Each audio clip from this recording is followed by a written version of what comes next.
Evening my dear class 11th के प्यारे प्यारे बच्चों, welcome to your favourite channel of Guru Nanak academy and passion tutorials में आपका स्वागत करता हूं। और आज का वीडियो लेक्चर मेरा फेवरेट है। पता है क्यों? क्योंकि ये क्लास 11th की फिजिक्स की यूनिट नंबर 5 रोटेशनल मैकेनिक्स का आखिरी वीडियो लेक्चर है। लौट कर आया हूं एक बार फिर से आपके सामने, दोबारा आ गया हूं लेके लेक्चर वीडियो नंबर 12। जी हाँ, 12वां 12th वीडियो लेक्चर हमारी इस प्यारी सी यूनिट का। और ये वीडियो लेक्चर मुझे आपको देते ही ये यूनिट खत्म हो जाएगी। और बहुत ही अच्छे तरीके से मैंने इस यूनिट को आपके साथ खत्म किया है। बहुत ही अच्छे तरीके से मैंने आपको इस यूनिट में हर एक टॉपिक, हर एक कॉन्सेप्ट को समझाया है। सवाल आता है सर आज क्या? याद करिए वो सभी स्टूडेंट जो लगातार मेरे वीडियो लेक्चर देखते आ रहे हैं, खास करके वो सभी स्टूडेंट्स जो नहीं देख रहे हैं और अचानक से इस वीडियो में पहुंच गए हैं, तो मेरी आपको सजेशन है कि पहले वाले वीडियो लेक्चर्स देखना ना भूलें। और आप अगर सोच रहे हैं कि भाई वो कहां मिलेंगे, तो मैं बता देता हूं कि इसी वीडियो के डिस्क्रिप्शन में जाइए, लिंक पे क्लिक कीजिए और पिछले शेयर किए गए सभी वीडियो लेक्चर्स को देखना ना भूलें। सवाल आता है सर आज क्या? आज हम करने जा रहे हैं रोटेशनल मैकेनिक्स के अंदर पढ़े जाने वाली बहुत ही सिंपल लेकिन इंपॉर्टेंट, कई बार न्यूमेरिकल आ जाता है, the derivation of the expression of total energy in a rolling motion. सही सुना आपने, the derivation of the expression of the total energy in rolling motion. अब एक बच्चे ने मुझसे फट से क्वेश्चन पूछ लिया, यार अभी तक मैं रोटेशनल मोशन तो सुनता आ रहा था, ये रोलिंग मोशन क्या होता है भाई? रोलिंग में और रोटेशन में क्या फर्क है? बहुत फर्क है। और रोलिंग मोशन हमारी डे टू डे लाइफ में आम तौर पे दिखने वाला एक सबसे कॉमन मोशन है। जैसे कि कहां सोच रहे हैं, हमारे आसपास की सभी गाड़ियां, सभी के सभी टायर आपने देखा होगा घूमते हैं। वो सभी चीजें जो किसी सरफेस पे घूम रही हैं, वो घूम के कहीं तो जा रही होंगी। घूमता तो पंखा भी है, लेकिन पंखा घूम के कहीं नहीं जाता। तो किसी भी चीज का एक ही जगह पे रहकर घूमना इज कॉल्ड एज रोटेशन। लेकिन किसी भी चीज का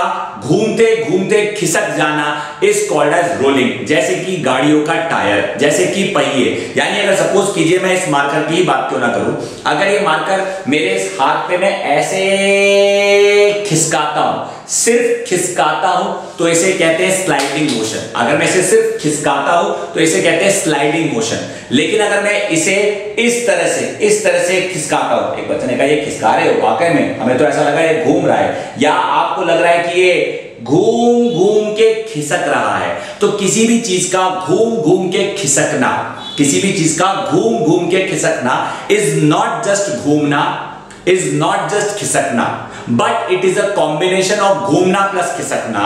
एंड दैट इज वाई उसे फिजिक्स की भाषा में, या मैं कहूं इंग्लिश में, घूमने को रोटेशन कहते हैं, खिसकने को ट्रांसलेशन कहते हैं, और रोटेशन और ट्रांसलेशन के कॉम्बिनेशन को रोलिंग कहते हैं। अक्सर आपने देखा होगा सड़कों पे या किसी भी ढलान पे या किसी भी इंक्लाइन प्लेन पे कोई सिलेंडर है, सिलेंडर को अभी आपने देखा रोल करते हुए नीचे आता है, टायर भी रोल करते हुए नीचे आता है। तो रोल करते हुए जो नीचे आ रहा है, उस समय उसके पास क्या एनर्जी है, उस एनर्जी की आज हम एक छोटी सी डेरिवेशन करने जा रहे हैं। तो चलिए मेरे प्यारे प्यारे बच्चों, क्लास 11th के दीजिए इस बात पे पूर्ण रूप से अपना ध्यान, और हमारा ये वीडियो लेक्चर इस यूनिट का खात्मा करता है। सो डेरिवेशन ऑफ टोटल एनर्जी, मेरे प्यारे प्यारे 11th क्लास के बच्चों, derivation of total energy of rolling motion. यानी अगर मैं बात करूं रोलिंग मोशन की, तो रोलिंग मोशन की total energy, derivation of total energy of rolling motion. और रोलिंग मोशन क्या होता है ये आप अच्छी तरह जानते हैं मेरे प्यारे प्यारे बच्चों।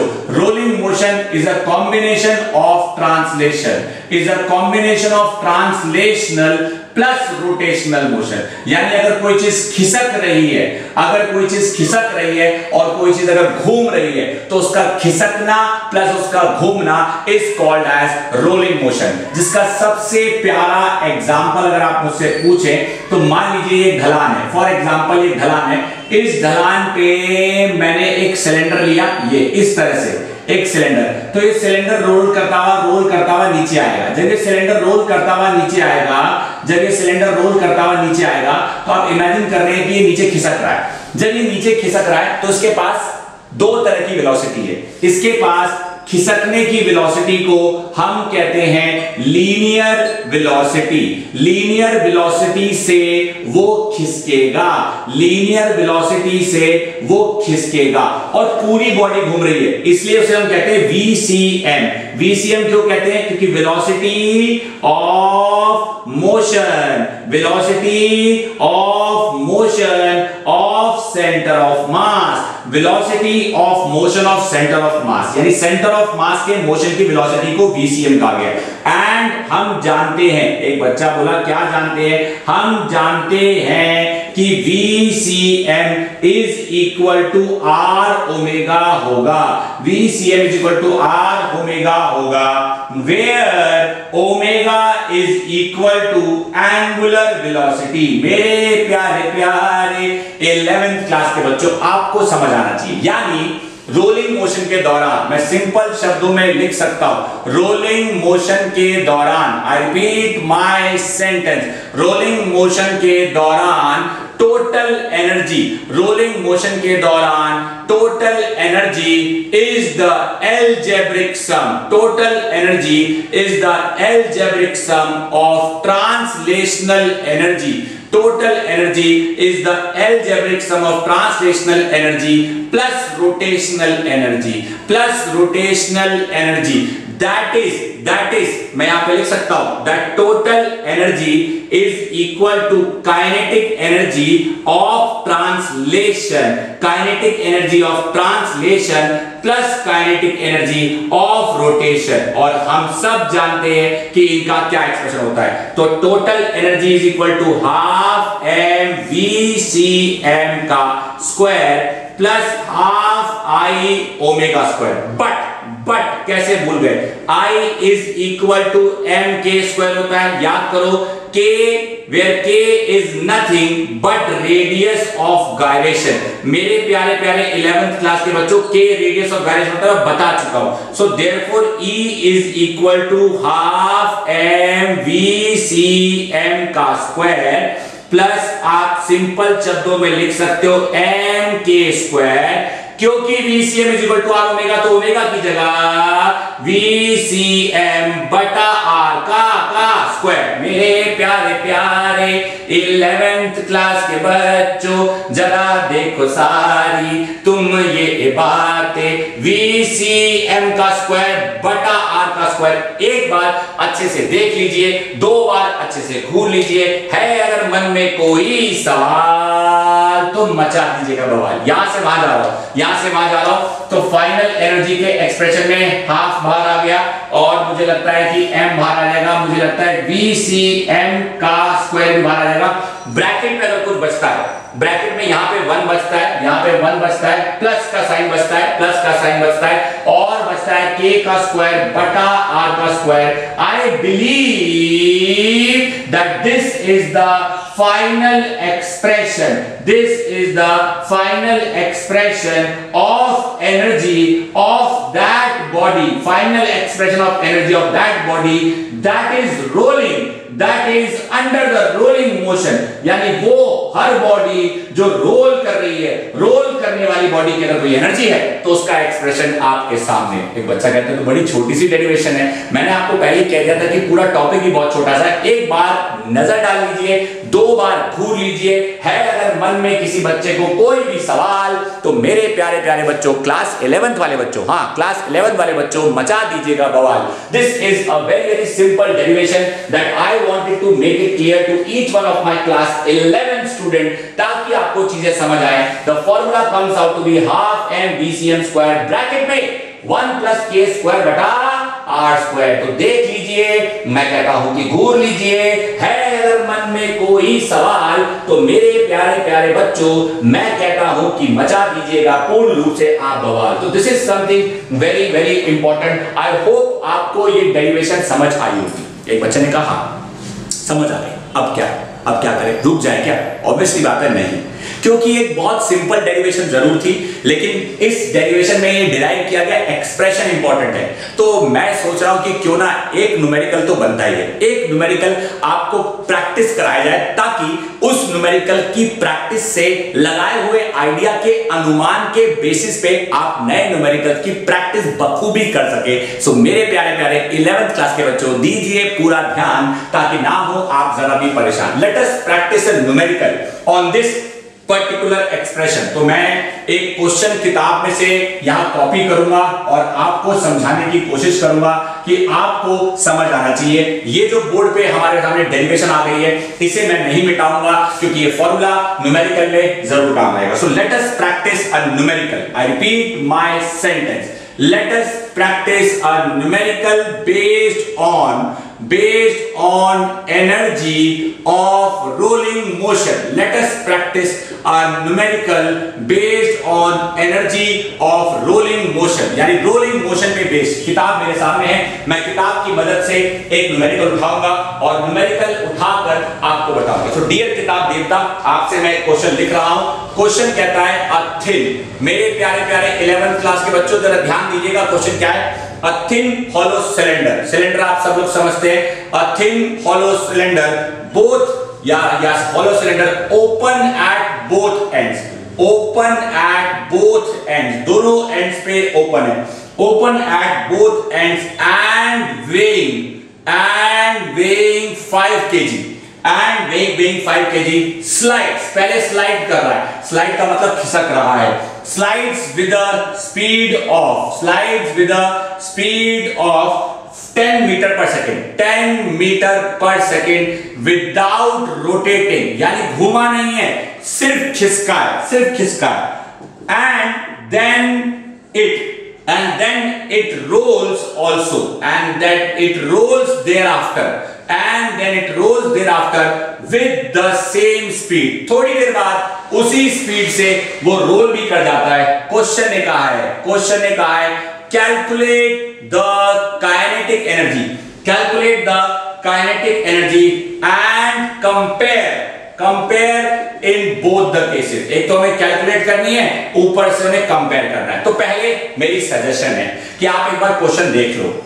अगर आपको लगता है कि ये क्वेश्चन सिंपल है, आप अच्छे से कर सकते हो, तो मेरी सजेशन है वीडियो को पॉज करो, अपने आप अटेम्प्ट करो, पूरा हो जाने के बाद फिर वीडियो को वापस से प्ले करो, जो मैं करके दिखा रहा हूं उसको देखो, वो समझ आ जाए तो और क्या टेंशन है। एक बार पूरा का पूरा क्वेश्चन देख लीजिए मेरे प्यारे प्यारे क्लास 11th के बच्चों, ताकि आपको चीजें समझ आए, ताकि आपको कॉन्सेप्ट अच्छे से क्लियर हो और कोई भी डाउट नहीं होना चाहिए मेरे प्यारे प्यारे क्लास 11th के बच्चों। तो चलिए आपको मैं करके दिखाता हूं। देखो, क्योंकि बात हो रही है हॉलो सिलेंडर की, तो ऑब्वियस सी बात है ये सिचुएशन कैसी रही होगी। ये सिचुएशन कुछ ऐसी रही होगी कि एक हमारे पास सरफेस है और इसी सरफेस पे ये हमारे पास एक सिलेंडर है, ये सिलेंडर खिसक के नीचे जा रहा है, फॉर एग्जांपल खिसक के नीचे गया। तो जब सिर्फ सिलेंडर खिसकेगा, आई रिपीट माय सेंटेंस, जब सिलेंडर सिर्फ खिसकेगा, तब उसके पास, आई रिपीट माय सेंटेंस, तब उसके पास होगी काइनेटिक एनर्जी ऑफ ट्रांसलेशन, तब उसके पास काइनेटिक एनर्जी ऑफ ट्रांसलेशन होगी। That is energy is equal to half mv square, यानी E is equal to half multiplied by m कितना, मास कितना, 5 kg। और क्वेश्चन के अनुसार वो स्लाइड कर रहा है कितनी स्पीड से, 10 मीटर पर सेकंड से, तो मल्टीप्लाइड बाय 10 का square, it comes out to be half multiplied by 5 multiplied by 100, 2 1 जा 250 जा, तो this comes out to be 250 joules. मेरे प्यारे प्यारे 11th क्लास के बच्चों, बातें समझ आनी चाहिए मेरे बच्चों। अगर ये सब कुछ है समझ आ रहा, तो अब मैं लिख सकता हूं now kinetic energy of rolling. एक बच्चा कहता है रोलिंग में क्या डायरेक्ट वाला फॉर्मूला लगा सकते हैं? लगा सकते हैं, लेकिन आप नोटिस करो वहां पे K है, यहां रेडियस ऑफ गायरेशन की बात ही नहीं हुई है। क्या यहां पे रेडियस ऑफ गायरेशन की बात हुई है? नहीं हुई, फंस गए। इसका मतलब कि ये फॉर्मूला सिर्फ तब एप्लीकेबल होगा जब हमें टिपिकली रेडियस ऑफ गायरेशन के बारे में कोई जानकारी गिवन होगी। अभी अगर गिवन नहीं है तो मैं लिख सकता हूं half mv square is the kinetic energy plus half I omega square is the rotational kinetic energy हम जानते हैं। एक बच्चा बोला क्या जानते हैं? हम जानते हैं। अरे क्या जानते हो कि moment of inertia of cylinder का moment of inertia, hollow cylinder का मोमेंट ऑफ इनर्शिया mr² होता है। अब पता है बच्चा क्या बोला? कह रहा मैं तो नहीं जानता, आप जानते होंगे। अरे भूल गए? वीडियो लेक्चर नंबर 11 में आखिरी में पूरी टेबल बना के अलग अलग ज्योमेट्रिकल शेप्स के मोमेंट ऑफ इनर्शिया को याद करने के लिए मैंने आपको बताया था। तो याद तो आपको होना चाहिए, मुझे तो याद है, इसलिए तो मैंने डायरेक्ट फॉर्मूला लगा दिया that moment of inertia of cylinder होता है mr²। देयरफॉर मैं लिख सकता हूं total energy is equal to half mv² plus half I तेरी जगह mr² बिठाया।